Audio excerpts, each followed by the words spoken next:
আসসালামু আলাইকুম। আজকে আপনাদের বলবো জব সিকার ভিসার জন্য আপনারা পর্তুগাল থেকে যে ডিক্লারেশন ফর্মটা নেবেন 3 মাসের, ওই ফর্মটা কিভাবে ফিল আপ করবেন। আর ওই ফর্মটা মূলত 3 মাস মেয়াদ থাকে, তাই আপনি সব কাগজপত্র অ্যারেঞ্জ করার পরে ওই ফর্মটা ফিল আপ করলে বেশি ভালো হয়। আজকে আমি বলবো কিভাবে করবেন। প্রথমত আপনারা জব সিকার ভিসা নেসেসারি ডকুমেন্টেশনে ঢুকবেন। তারপরে আপনারা দেখবেন এখানে অনেক কিছু আছে, জেনারেল ডকুমেন্ট আমি গত পর্বে বলছি। যাবেন না, সরাসরি আপনারা যাবেন ডিক্লারেশন অফ এক্সপ্রেশন। এখান থেকে আপনারা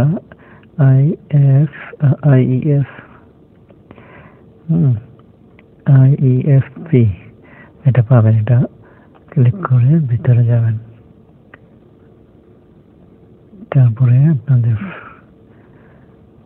এটা আসবে। এটা আসার পরে আপনারা এটা ইংলিশ করে নেবেন, ঠিক আছে। তারপরে এখানে বলা আছে আইইএফপি ফলোইং ফর্ম, এটা আপনারা পূরণ করবেন। এখানে আপনারা ঢুকে পাবেন। তারপর আপনারা এটা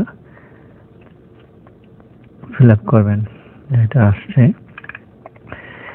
লাল যে স্টার চিহ্ন দেওয়া আছে, এটা মাস্ট আপনাদের পূরণ করতে হবে। তো এখানে আপনার ফার্স্ট নেম দিবেন। এখানে আপনি শিওর নেম দিবেন। শিওর নেম হতে পারে আপনার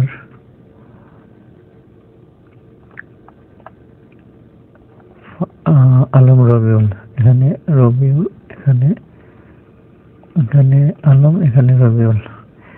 তারপর ডেট অফ বার্থ, তারপর আপনি পাসপোর্ট নম্বর দিবেন।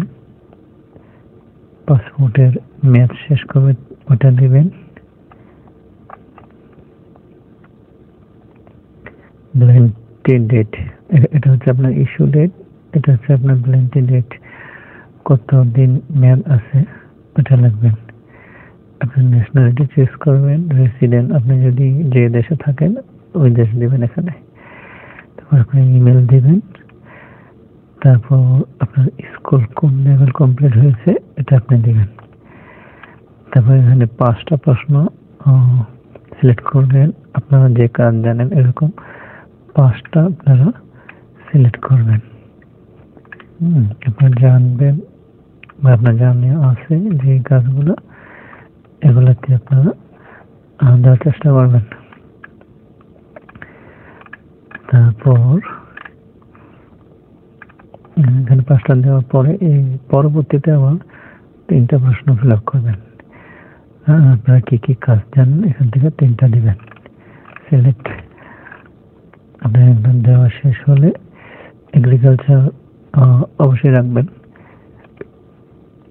কনস্ট্রাকশনও রাখতে পারেন, অবশ্যই রাখবেন এটাও। তারপর আপনার প্রফেশনাল এক্সপিরিয়েন্স কত বছর এটা আপনি দিবেন। আপনি কোন ল্যাঙ্গুয়েজ জানেন, এখানে আপনি ইংলিশ জানেন, ইংলিশ দেবেন। কন্ট্যাক্ট অফ ল্যাঙ্গুয়েজ আপনি এখানে ইংলিশ দেবেন। চেক অল দ্যাট 3, এই 3টা আপনি ফিল আপ করবেন। আপনি সব কমপ্লিট হয়ে গেলে তারপর আপনি সাবমিট করবেন। সাবমিট করলে এটা আপনার ইমেলে চলে যাবে। তারপর ওরা কিছু সময় নেয়, ওই সময়ের মধ্যে আপনি এই লেটারটা পেয়ে যাবেন, ডিক্লারেশন ফর্মটা। আর এটাই আপনাকে পর্তুগাল যাওয়ার একটা অনুমোদন দেবে। তারপর আপনার বাকি কাজটা অবশ্যই করতে হবে।